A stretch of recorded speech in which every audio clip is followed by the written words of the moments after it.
I'm Chrissy. Thank you for watching. So today I'm going to show you how to get this beautiful, easy, effortless look. It's a little bit glam, but also very, very, very easy. I show you a lot of affordable products. So if you'd like to see how to get this look, please keep watching. I've already moisturized my face and cleansed my face. I put on some of my Physicians Formula Bright Booster Oil Elixir. I love this stuff. It is really great at hydrating the skin and prepping the skin for makeup. You can use it for pretty much any needs that you want. It's a really, really great oil. And so I'm going to go in with my Physicians Formula Nude Wear Foundation, and this is in the shade Fair Porcelain, which is definitely not fair porcelain. It is definitely not light enough for somebody that is really, really fair, but it works for my skin tone. They need a bigger range in this foundation, 110%. I think they had 3 or 4 shades, which is pretty true to Physicians Formula in general. They really don't have a big shade range in any of their makeup line. But I absolutely love this foundation. It's one of the best drugstore foundations in my opinion. I know that I'm going to have a great skin day when I wear this foundation. And a lot of times when I skip out on this one and use my high-end ones, my skin doesn't look as flawless. And I'm going to go ahead and use it with my L'Oreal sponge, which you can get at Walmart or Walgreens, anything like that. And it's a really great dupe for the Beauty Blender. It's the closest dupe that I found so far. This foundation is more of like a medium coverage, but you can make it a lighter coverage or more full coverage depending on how much you put on your skin. It has a kind of paint smell like the Wet n Wild Photo Focus foundation, and a lot of other foundations have a similar kind of smell of paint. You just want to do light dabbing motions. You don't want to like punch yourself in the face with it. Just really light dabbing motions and it will blend it out flawlessly. Bring it up into your hairline so there's not any disconnect there between the color. So now that we have that done, we're going to go in with the Born This Way concealer in light. This is called light, but it definitely isn't as light as some other concealers. I mean, it's a decent light, but it's not that light. But it has a definite more of a yellow undertone, so just keep that in mind. If you're more of a pink undertone, that this will not work for you. If you're more of a neutral undertone, it'll probably work just fine. So I'm just putting that in all the spots that I would normally highlight. Not going too crazy with it, just a little bit, since I'm doing a lighter coverage today.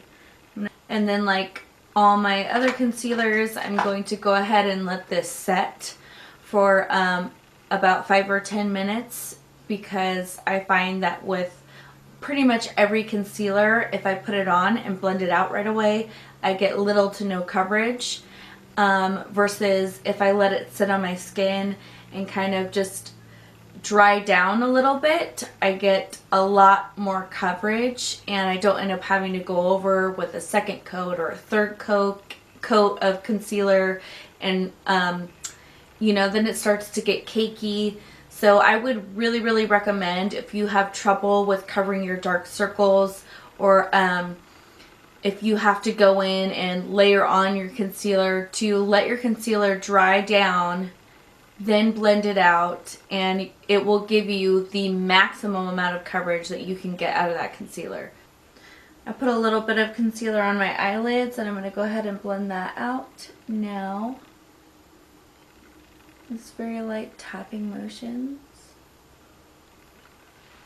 I don't like to put a lot of concealer on my eyes, or primer. You can use eyelid primer or concealer. It's pretty much all the same thing. But priming your eyes with concealer or primer really helps your eyeshadows to be more true to color and more vibrant, and it also helps your eyeshadows to not crease and to stay and last all day. If you put eyeshadow on a bare eyelid, you're going to have problems with blending, with it not being as pigmented, with it creasing, and with it not lasting all day. But I don't like putting a thick layer on my eyes because I feel like sometimes that can cause problems with blending, and also can dry out my eyes, my eyelids. So I like just putting a very light amount of concealer and blending it out, and that works just fine for me. So I'm going to go ahead and start blending this.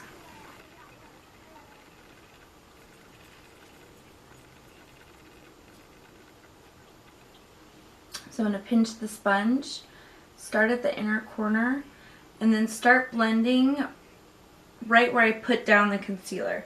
So I put the concealer down here where I need the most coverage and where I have the most amount of dark circles. And so that's where I want to start blending. I don't want to bring it up into the lower lash line where I have majority of my wrinkles. The more product you put where your wrinkles are, the worse creasing you're going to get. So putting the product where your dark circles are and blending it out there and only there to start off with is your best bet for getting the least amount of creasing. And then once you feel like you've blended it all out, right along those dark circles and where you placed it down, then bring whatever's left over up into the lower lash line to tie everything together. But then you're not putting a ton of product and causing creasing. Now I'm going to take the best translucent powder ever, high-end or drugstore. This is the best powder to me. I've tried a lot of translucent powders, baking powders, and this is the best one in my opinion. This is the Maybelline Fit Me Loose Finishing Powder in the shade Fair, 05 Fair. So I'm just going to tap some out into the lid here. So I like to dip it in and then tap off all of the excess because I have dry under eyes. I don't like to bake too much or set my eyes with too much powder. I don't like using a brush because I find I can get carried away with powder and make my under eyes look very crepey and dried out and make myself look aged.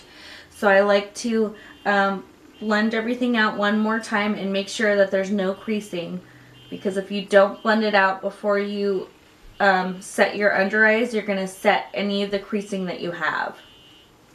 So really just make sure to blend that out, and then I take my sponge with just a very, very small amount of powder and look up and just start to set your eye. Just use very, very light tapping motions. If you feel like you need a little bit more, go ahead and get a little more. Just kind of tap off the excess. And I just very, very lightly set the eye. I'm not baking it, I'm just setting it. And I find that using a damp sponge gives me the most flawless results versus baking or using a brush. I find that if I do those, it just ages me and makes my wrinkles and my under eye area look very crepey and horrible. Just take any brush and tap it into your powder and just set the eyelid. So I'm going to go ahead and bake my T-zone to help with being oily throughout the day. I like to take my powder and bake that area, very lightly bake it. I don't do a heavy bake and I don't leave it on for very, very long. Since I have combo skin, I get oily and I'm dry, so I don't like doing too much. Okay, so today I'm going to set the rest of my face with my Wet n Wild Reserve Your Cabana bronzer, which is basically just a setting powder that has a little bit of a sheen to it, which can be very, very beautiful. Sometimes I use it on its own, but majority of the time I like mixing it with another powder. This is a very light powder. As you can see, I made a huge dent in it, but it's only like $5. You can find this at Walmart or Walgreens. It's a very, very, very beautiful powder, especially if you have dry skin. But I like mixing it with other powders. This is a very soft powder and it's more hydrating than drying on the skin. And this is more of a foundation powder. This is the Pure Pressed Mineral Makeup 4-in-1 powder, and this is in light. So I'm gonna mix the two to get the best of both worlds, and I'm gonna take that on a Revlon blending brush. This is my new favorite setting brush. I love using brushes like this because I feel like I have more control and I can really target where I want to put the powder because I have dry skin. I feel like if I use my bigger powder brushes, I end up putting way too much powder on my face and it really sucks the life out of my face. So I like using a very small brush and a small amount of powder at a time. So I'm literally just going to dip into each of them, kind of tap off the excess, and then just starting to press that into the skin. I'm mostly going to set the areas where I'm going to put more powder on my face. So the areas where I'm going to contour, bronze, blush my skin, my forehead, in this area. Anywhere I'm going to apply powders on top, you really want to make sure that that is set so that you don't have problems with your bronzer or blush skipping and getting very muddy on you. I'm going to use my Morphe M426 and I'm just going to dip into my Wet n Wild powder and tap it off, and then I'm going to sweep off the bake. I like using another powder in conjunction with it so that I don't have any skipping or messiness. I find sometimes if I don't use another powder when wiping off the bake, when wiping it off it can kind of take off my foundation or just like really become wonky. So I definitely recommend just dipping into a little bit of any powder that you want, that you set your face with. Just dip into it just a tad bit while you're wiping off your bake, and I promise it will look a lot better than if you didn't.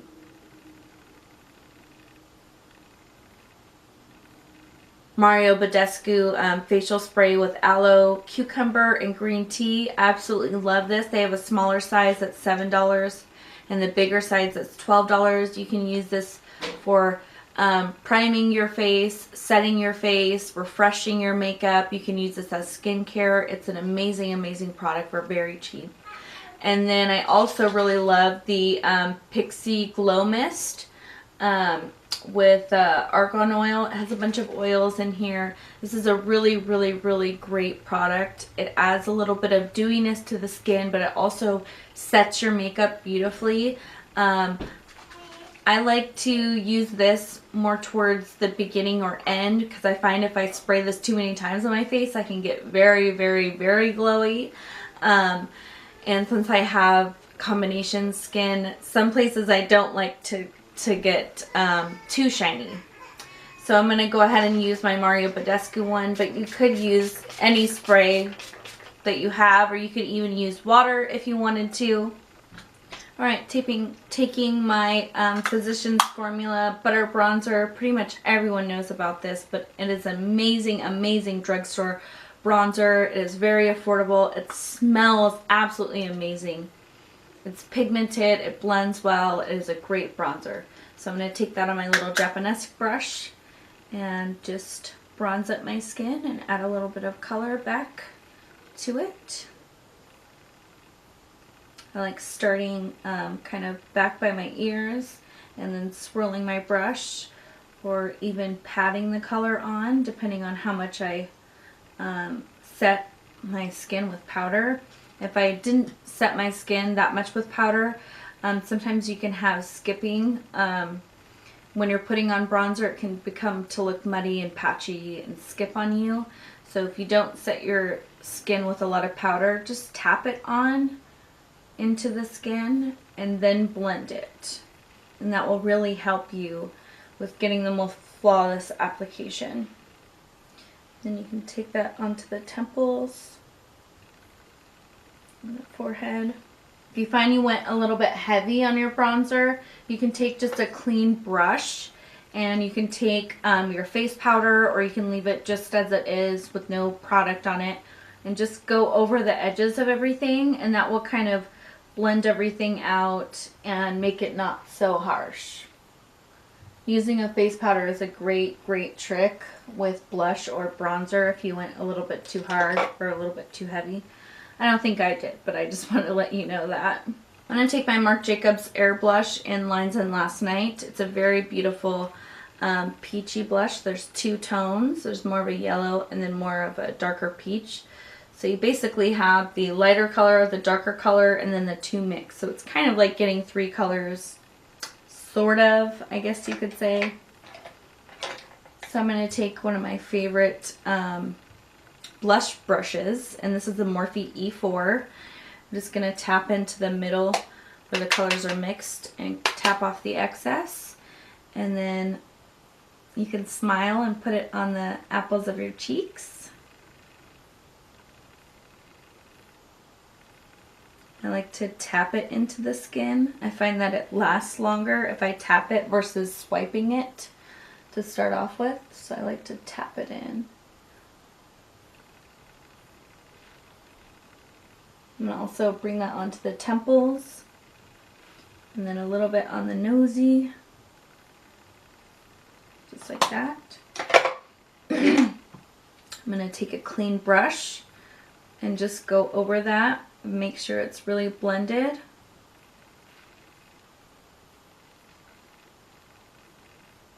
And like I said before, you can do the same trick using a face powder if you want a little bit too heavy. I'm going to take my Fenty Beauty highlight with my Morphe Y14 brush. Oh my god. This is my favorite highlighting brush. It's really great for getting more targeted than what a fan brush would give you, and it's small enough. It's just the perfect highlighting brush. So this is in Kilowatt, and we have the color Lightning Dust and Fire Crystal. This is the Fenty Beauty highlighter duo. I really love this duo. I feel like this shade is a lot more blinding than this shade. But I absolutely love colors like this that are more like a skin tone and look more like a sheen than like blinding, if you get what I'm saying, but it's still a really beautiful highlight. It looks more natural and more flawless in my opinion. This shade I find kind of does fall off throughout the day, so it doesn't last as long. So just keep that in mind. But I really do love the two of these. They are very pretty, especially when you mix them together. I just love this shade, the first shade. I really like the second shade as well, but as I said, it kind of tends to not wear as well as the first shade. So I'm going to go right at the tops of my cheekbones and blend up from there, kind of making a C shape. As I said, this definitely is pigmented. It's just a little bit more subtle than the second shade.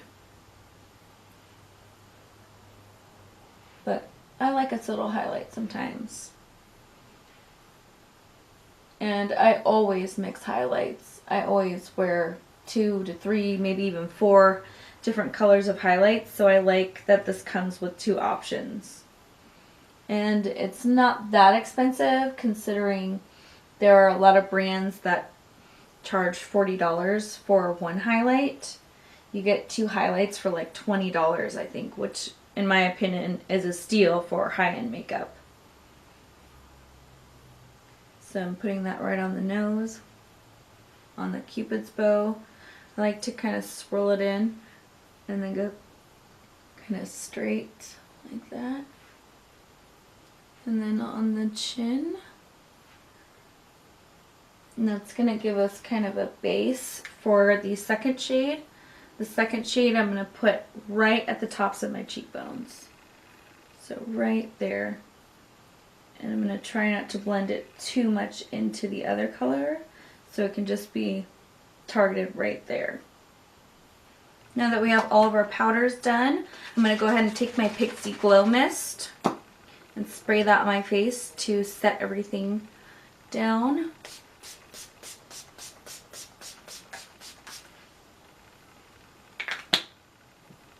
Fan it off because Nikki Tutorial says that the air from fanning is different than the air if you just let it air dry. So, and this is the final look.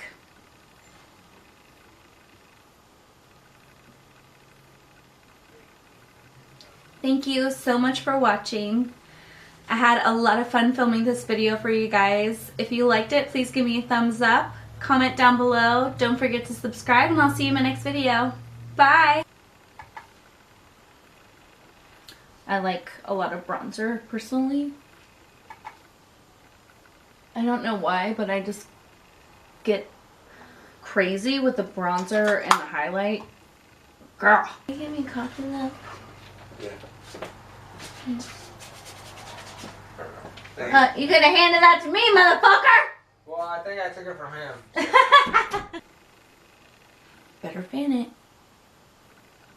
She made a whole video about how it's scientifically proven that the air is different when you fan yourself versus letting it air dry. I don't know what the science is behind it. She made the video.